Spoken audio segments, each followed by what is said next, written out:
Welcome to this first episode of Listening to Learn as part of the Grow Your Life podcast. I'm Jason Scott Matoya, and today we're going to spend time asking questions of our Inspirational People alumni, Denise Renee, about the unrest we're seeing across the nation.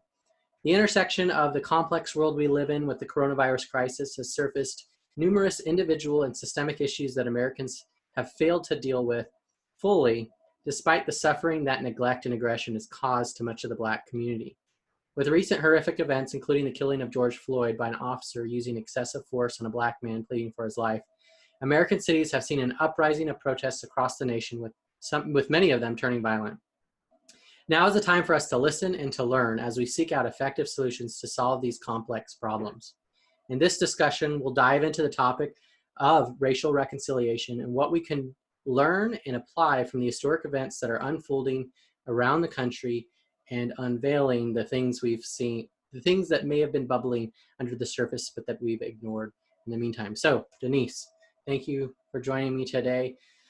What's your take on the situation, and how should we be looking at it? My take on the situation. Denise Renee's take on the situation is we all need to take a breath. We all need to breathe. I've been doing a lot of that. So, yes, tell us about breathing. For sure. There's a lot going on, and there's a lot to unpack. Mm-hmm. There's a lot to discuss, and there's a lot to take action on. I don't know that I have a whole bunch of answers.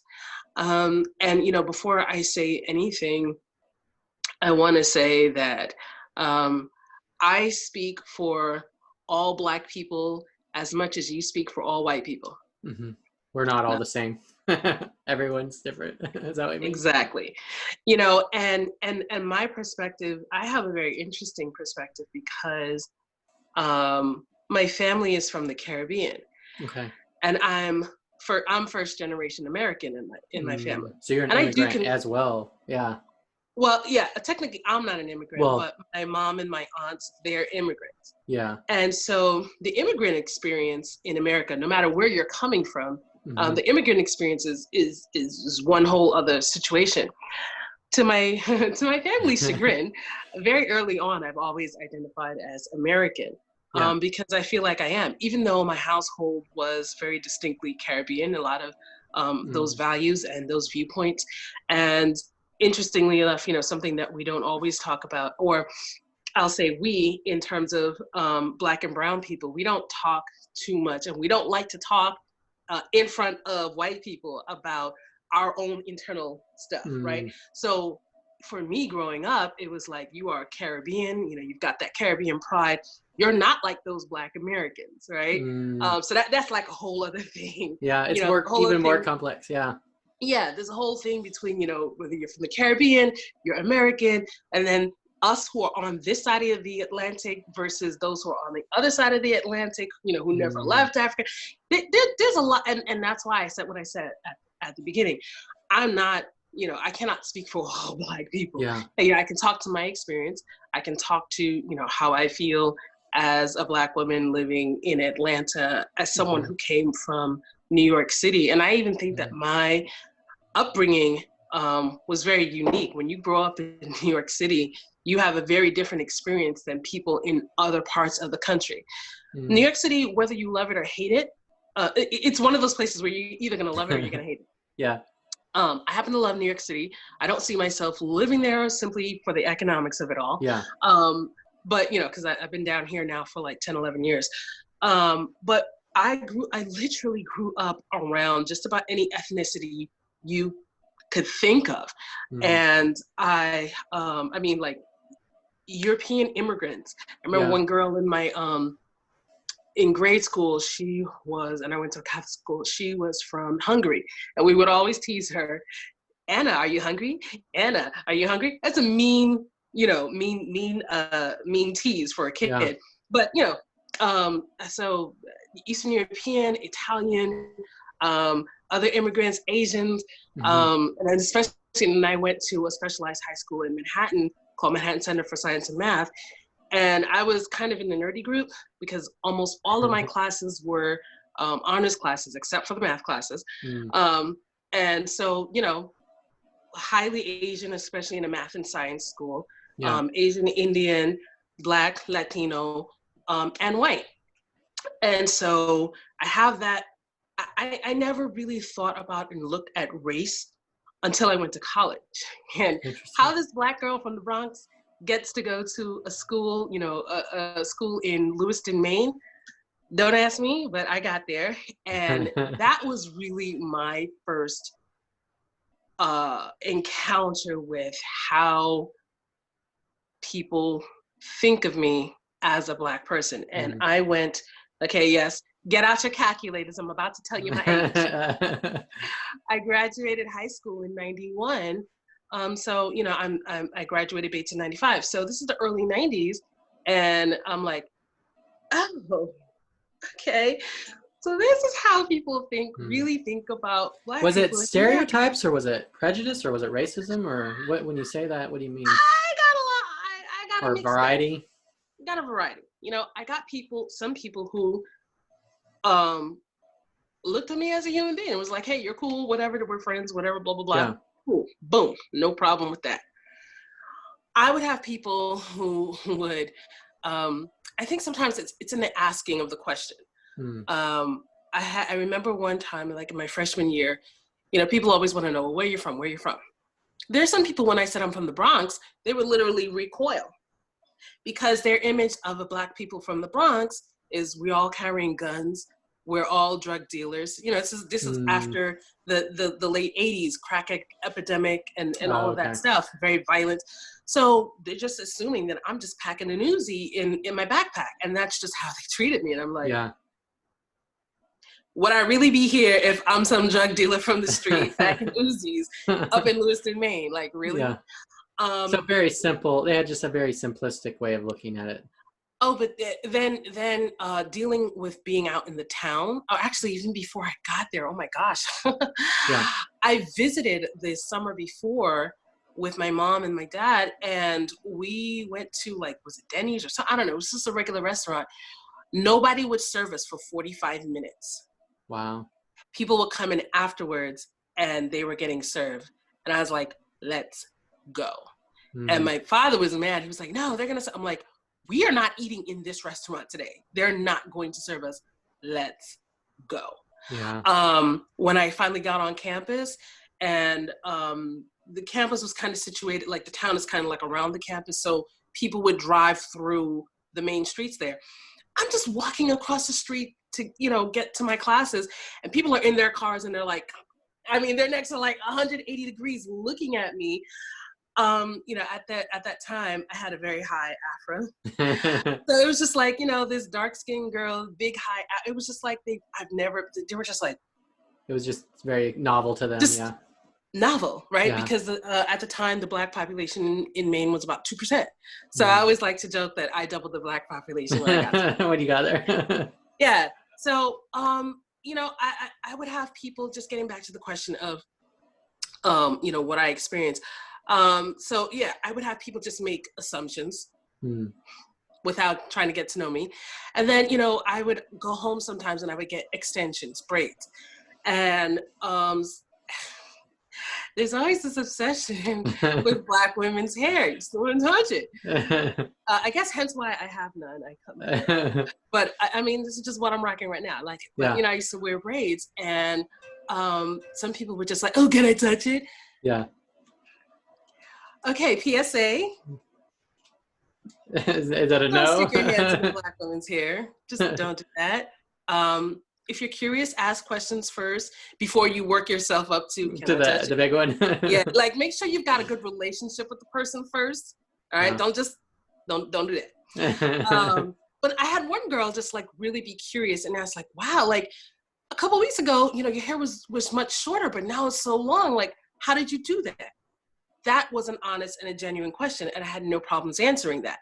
So it's a lot of times it's the way and the intent in which, you know, you ask someone. And it's okay to like, ask are questions. we, is it that we're actually genuinely curious? Is that what I'm hearing from you? Yeah, like a genuine curiosity, something that you just don't know. I don't mind. That's fine. But like when you can always feel a person's kind of energy or their spirit behind something, if they're just ready to mock you, or trap you, or or just like that kind of spirit, I don't respond to at all. And I'm not playing into that. But if you have a genuine question, I have no problems, sharing, because I understand there are some people who just never interact with anyone who looks different than them in any way, shape, or form. And so all of our images of Black people, Asian people, Latino people are from things that we see on TV or stereotypes, or better yet, the news. Yeah. And and we're both in marketing, and stereotypes are a dangerous thing when you use them. Yeah. But here's the thing, right? Everybody is prejudiced. And prejudice, in the simplest sense, in the simplest definition of the word, in that we prejudge. It's very easy to look at someone or something and put them in a category and relate to them based on that category, whatever it is, because it's just easier. When we used to have record stores, I used to go to this Tower Records in Manhattan. I used to love going to that store. But, if you want to find music, you have to go to this specific section. You need to go to the R&B section. You need to go to the pop section. You need to go to and blending styles was just, you have to think about the marketing of it. So because this is what all pop music lovers like. This is what all R&B lovers like. I even see that in, listening to Pandora. Depending on the station that I'm listening to, I get different ads, and I may get the same ad that has the same voiceover, but the music is different. Whether I'm listening to the straight ahead jazz station, whether I'm listening to a Latin jazz station. Oh, I get commercials in Spanish. Yeah. I'm like, okay, because they're trying to target you based on what it is you think you like. It's a function of life, right? It makes it easier. But the thing is that we have to all get over our prejudgments and look at people and look at individuals for who they are and for what they are, and be willing to put those prejudgments to the side. Be willing to have those, especially if they're negative prejudgments, be willing to, say, okay, obviously what I know is not correct, or at least, this doesn't apply to you. Yeah. And sometimes that happens. I think sometimes, Black people have their white friends and white people have their Black friends. And it's like that friend, right, is cool, it's fine. But everybody else is not fine. What do you mean by that? Tell me more. So like, okay, you're my white friend, right? So Jason and I are cool. Yeah. But every other white person that I don't know, we're not cool. Oh, got it. Right? So it's like, oh, but, and if I say something offensive about, all other white people, and Jason's like, well, really, Denise Renee, that's what you think? I'm like, well, no, not you. You're okay, Jason. But it's the rest of them. It's the rest of them. Yeah. And we have to be on all sides of the table. We have to be willing to put those things down and just understand that what we think we know, we may not know. Yeah. Be open and humble is what I'm hearing you say. Absolutely. Yeah. So I just went all around the place. So, well, that's a little bit of background on your experiences and how that influences how you see things. And so, I guess you're now in Atlanta. How's that different than New York? And then we'll dive into the situation. But I'm gonna say things that maybe some people are gonna be uncomfortable with, but so okay. Is it rough compared to New York? I'm just gonna lay it out. This is my experience. Yeah. In New York, when I'm in New York, I feel like New York is a nice, diverse bubble and New York has been known almost from its inception as being a melting pot of so many different immigrants, because it was a major port for immigrants to come through from everywhere. Yeah. So that is it's part of the fabric of modern New York. So I never, and this is part of what, because I was around so many different people growing up, I never thought of, really being affected by racism or people really treating me differently, whatever. And I probably was, but I just didn't really, I really didn't see it. Yeah. Right. Until because I never felt like a minority in New York. I felt like a minority in Maine. I was like, okay, we can count how many Black students, are on this campus and that kind of thing. And so, I went back to New York from college, and I was there until, like I said, about 10, 11 years ago, and I moved here. Here, I feel like Atlanta is a smaller melting pot. I don't feel like it's as diverse as New York, but there are lots of different populations here. Atlanta is known for being, at least the city of Atlanta is known for being heavily African American. Yeah. And lots of cool, forward-thinking white people. Yeah. Right. That's what Atlanta's about. But that's the message, but it's not matching. Is that what you mean? Well, no. I'm going to tell you about my experience and how I feel about living here. So, if you live in Atlanta, you know this, right? This is the perimeter. It's 285. Yeah. Essentially, I don't like to go too far beyond the perimeter. Right? And a little bit beyond. If I go out of state, if I'm driving and I'm going out of state, I start to relax. If I'm going up 85, I start to relax when I hit Gwinnett County. So when I hit exit, what is that? Like 112 or 15 or something like that, whatever. When I start going too far out, I get nervous because I've heard Atlanta, Georgia be described as a red state with a blue middle, right? So it's like you have all the liberal people hanging out in the Atlanta area, in the metro counties, but the further out you go, you've got, for lack of a better term, you got more rednecks. And to be honest, when I was making a decision to go to college, I ruled out the South because I was like, yeah, no, they still racist down there. I'm not doing it. So I find it funny that I'm living here now. But tell me about that reservation you have. What's going on? I think, you're driving up. Tell us how you're feeling and why you're feeling that and what the fear is. I will tell you. Yeah. So I feel more comfortable being in any of the metro counties because I feel like if, God forbid, something goes down that's foul for no reason, I'm stopped and I'm abused by police or, some group of radically thinking, people want to, do whatever. I feel like, okay, if something weird goes down in the metro counties and people find out about it, they just might make us think about it, right? I might become you feel advocated for, yeah. I feel like I might be advocated for. But if, God forbid, I'm out in the country, I have no idea. I could disappear. So I make sure I always have enough gas. I'm not stopping anywhere. I just don't want to have problems. And I do not, even though, I have not had any problems, I don't assume that I won't have problems.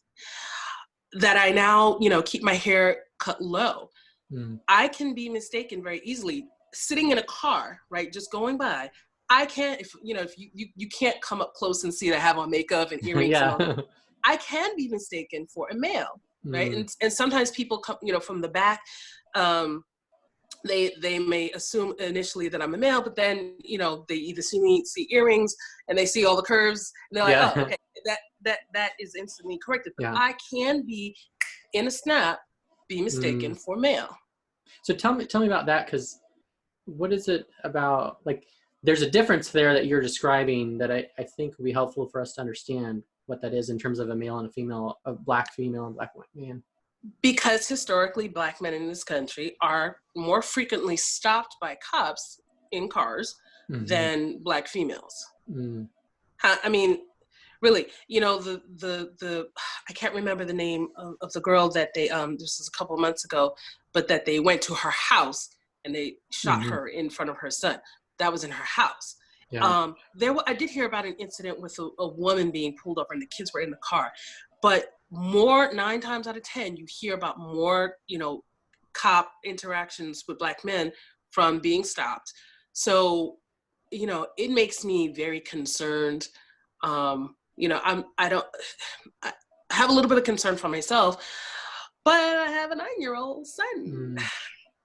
So what are the things you And think about with him that we don't even realize? I think, the advice that we used to give was, hey, if you get stopped by a cop, you comply. Mm-hmm.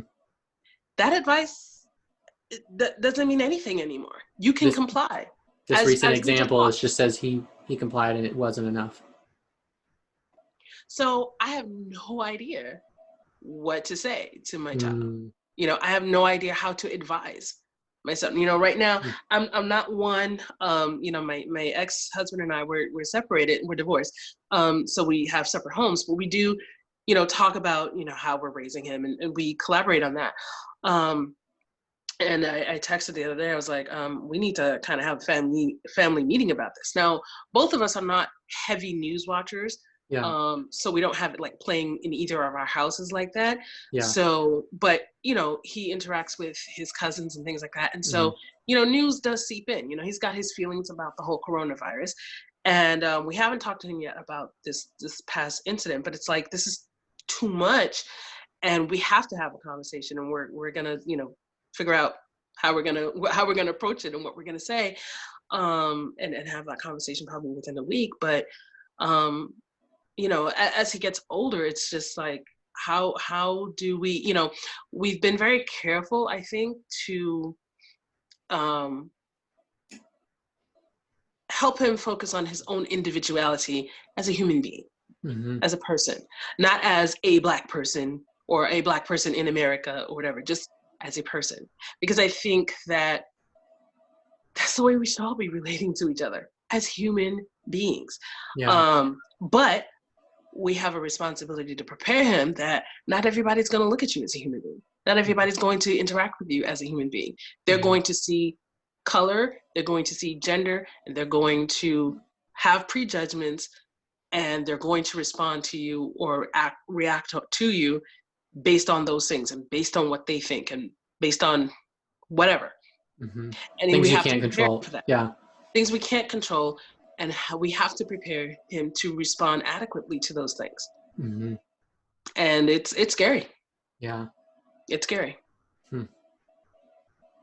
And being a person of faith, yes, there's prayer, but I think sometimes I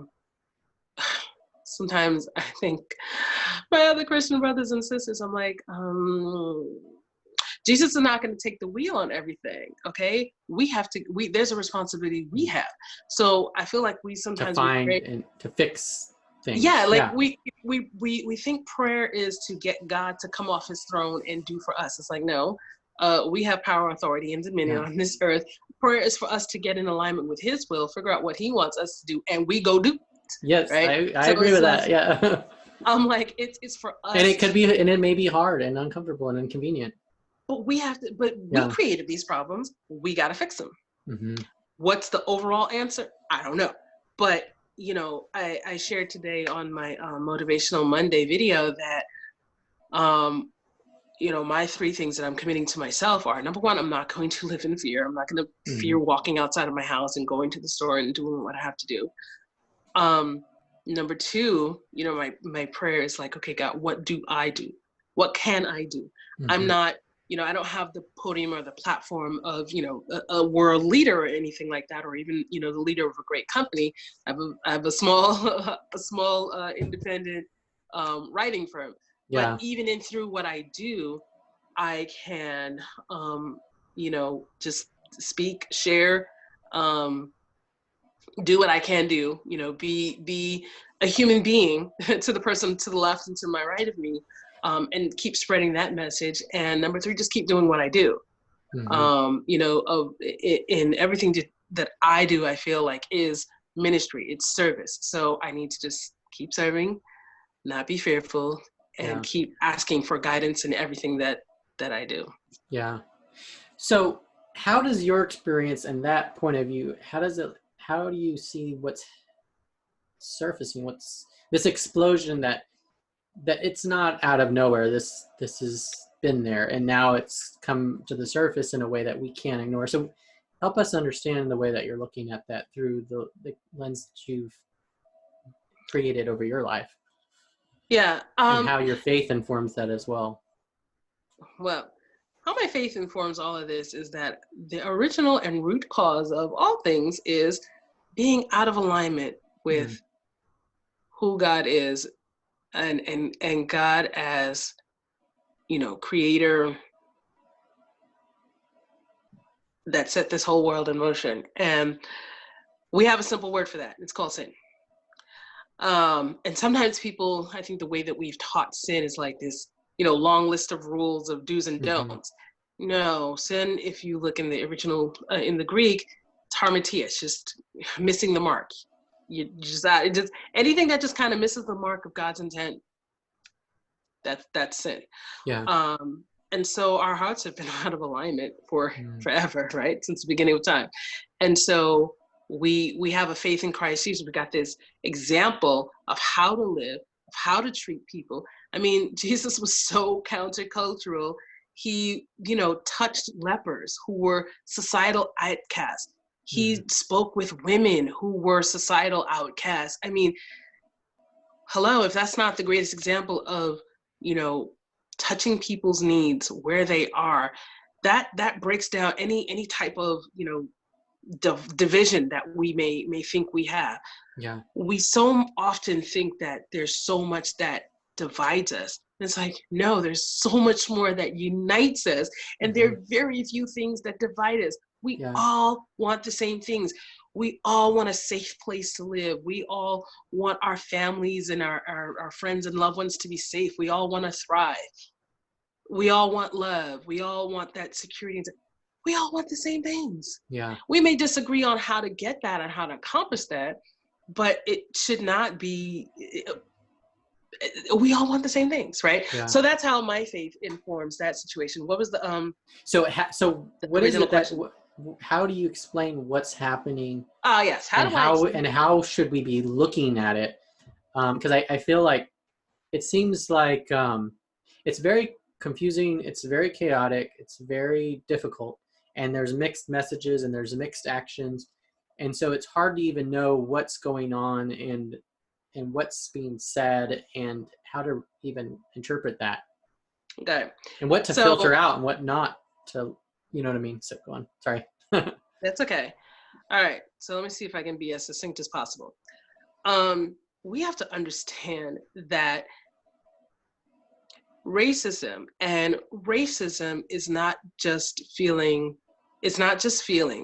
It's systemic. Racism has systemically been ingrained. It is the fabric of the origins of this country. From everything, from how European settlers came, displaced natives, brought Africans and others to come as either slaves or indentured servants. And when we got to a point where it was like, oh no, we can't do that anymore. We're not going to do that anymore. We have, a big divide on who agrees and disagrees. Then, okay, slavery is abolished, but then there's this whole history of Jim Crow laws, which basically maintained the heart. Yeah. Yes, it maintained the heart and spirit of slavery, even though legally on paper it was over. And that lasted till, the civil rights movement. All right. So basically what people are saying now or what Martin Luther King and et al. Was saying 50, 60 years ago.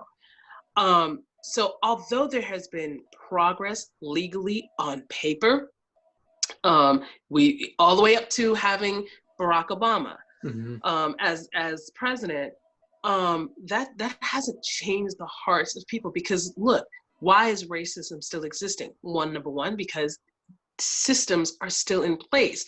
People got really pissed off. I remember in the late 80s and 90s with affirmative action, because they were trying to correct, like saying, okay, people have been, denied access to education and housing and things like that. Yeah. And it's like they're putting in these corrective actions because it was unfair and it was unjust. But at the very heart, I don't think that there ever has been a true repentance for the formation of this country. There really hasn't been. Who was I forgot who I was listening to one time. They said, but that I think it was South Africa, I think at the end of apartheid, that the government made an official apology. Mm-hmm. Stuff like that is important. And I think what is the challenge today, or the communication block today, part of the communication block, is that some white people feel like, hey, look, we've had the civil rights movement. Black people and Hispanic people, they're able to do a whole lot of things that they weren't able to do before. We're not racist. What are you talking about? Mm-hmm. But with failing to realize that systems are still in place, and not to mention, racism is taught. We teach it to our kids and we keep it going, every time it's an us or them thing. Mm-hmm. Every time it's what are the images that are people only see on the news of Black people? They're getting carted away in handcuffs. Mm-hmm. How often are, we having great examples? And then it's like you have your few shining examples that you look at. You have your Oprahs, you have your Tyler Perrys, you have your Barack Obamas, but everybody else, right, mm-hmm. Are criminals. So those things are challenges, and I really think that everybody has to realize and understand that this is racism. The systemic racism is a part of the fabric of this country. And if you start pulling at that thread, everything starts to unravel. Mm-hmm. Now, with respect to everything that's going on, let's take a look at history. How often did a protest led by Martin Luther King and other civil rights leaders, how often did those protests dissolve and devolve into riots and looting? I mean, it was usually the oppressors that did the violence, but the protesters were often nonviolent, right? So I think that there are two things going on in here, because there are people who are protesting peacefully, yeah. right? Mm-hmm. To share a message that's clear.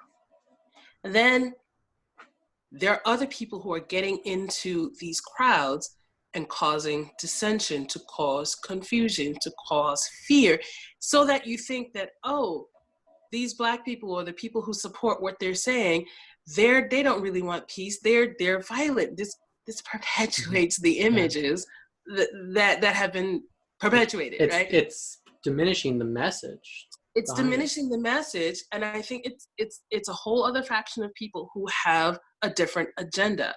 What is whether they? And I think what happens is, when somebody, when another force is starting the looting and starting the rioting, whatever, then everybody, it's like a crowd mentality. And then everybody kind of starts falling into it, even if they weren't there originally for that. Yeah. So it's just chaotic. There are two different forces going on, and we need to open up our eyeballs, and we need to open up our spirits to understand everything is not what it seems. Yeah. I mean, I saw one is going on.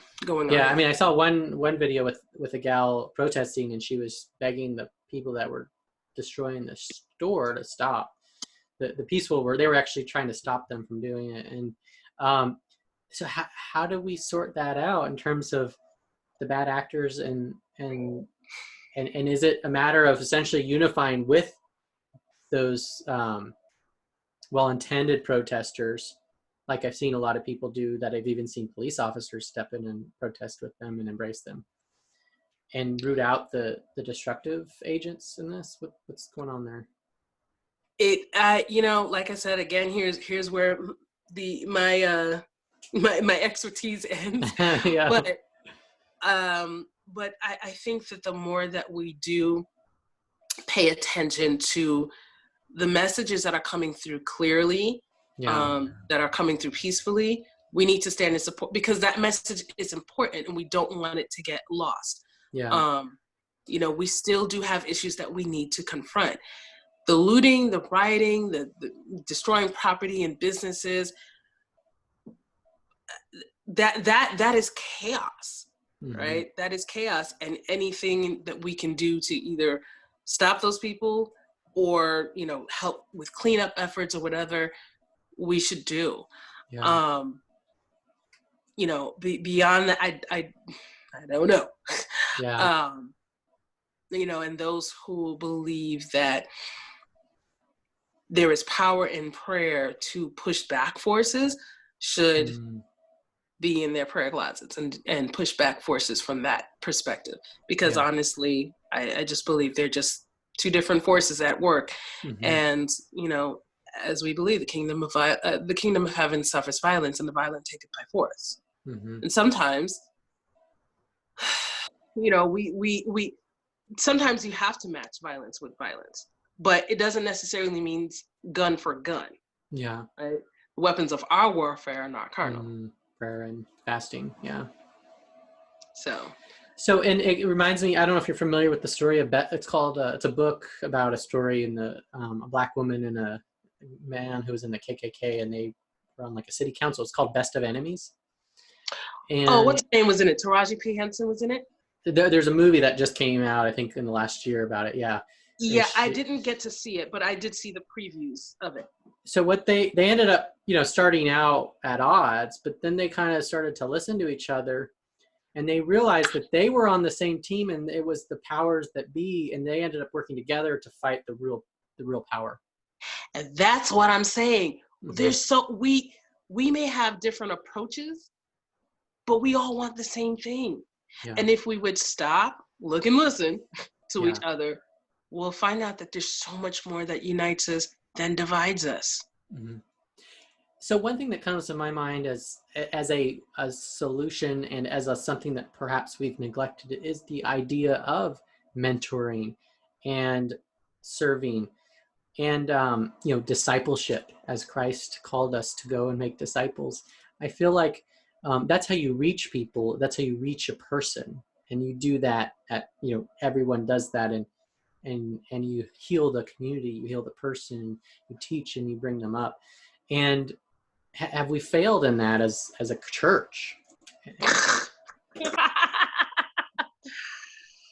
Oh, have you not heard it said that the most segregated and divided day of the week is Sunday?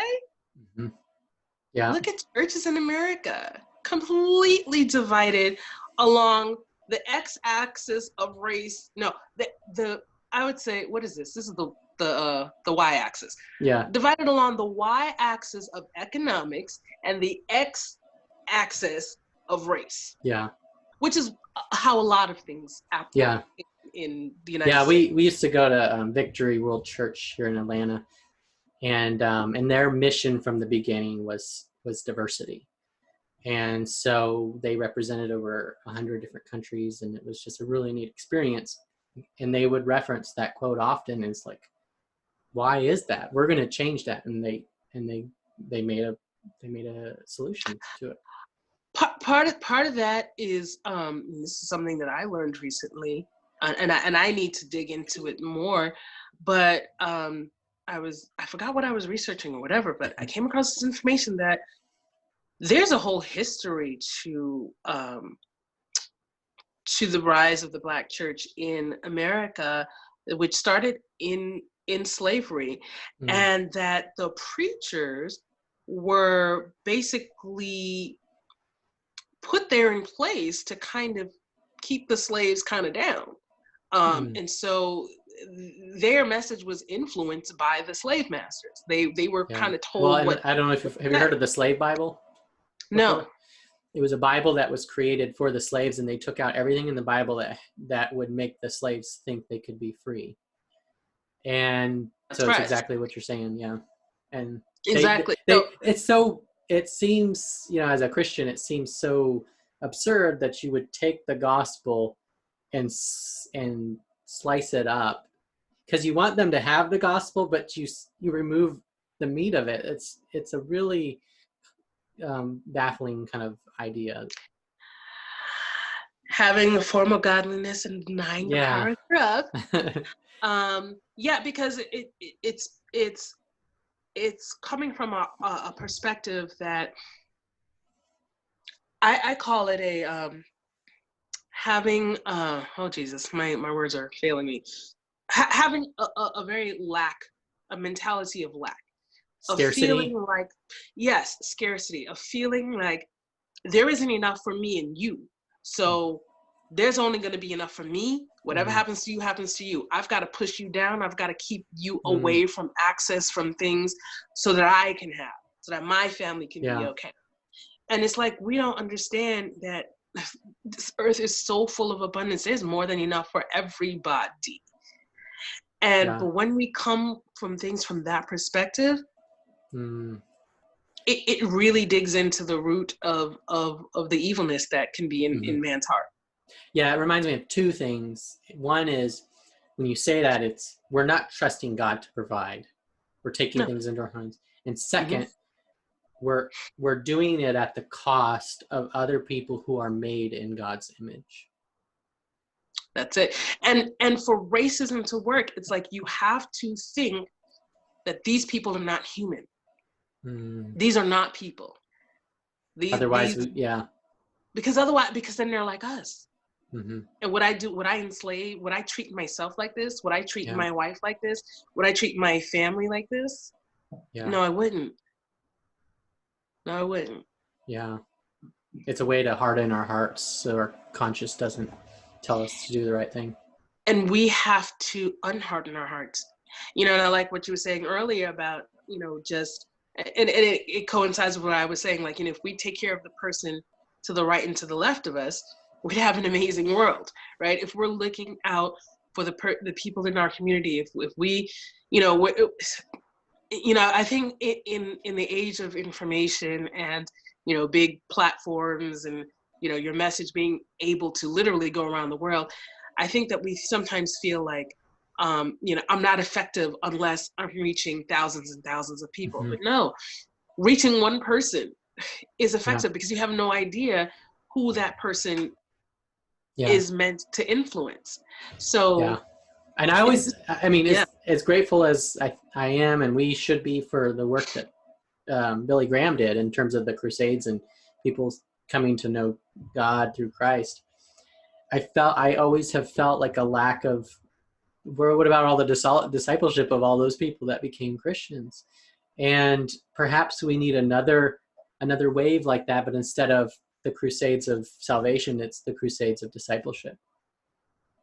Because if we really took time to look at the life of Jesus, look at what this gospel is all about, we would not have the problems that we have. And we have to remember that at one point in time, the real true message of the gospel changed the world. It changed. Flipped the Roman Empire upside down.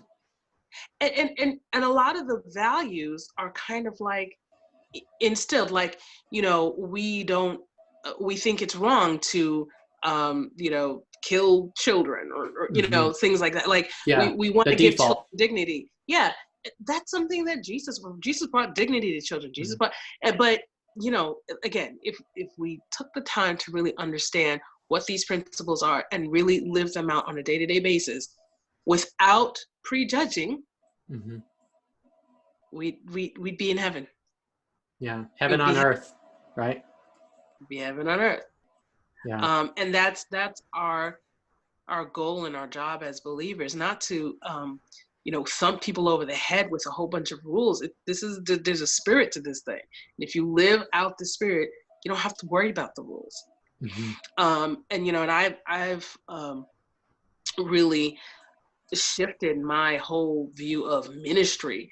Ministry is no longer this, glorified big M with gold, pixie dust sprinkled all over it. It's not this glamorous thing. It's really about how am I affecting and how am I serving the person to the left and to the right of me. Yeah. The little things, the details, the dailies. A friend of mine was in the hospital last week, and she needed something, and I went and I got it and delivered it to her, and it was able to really help her feel a lot better. And she was like, you have no idea how impactful that was for me.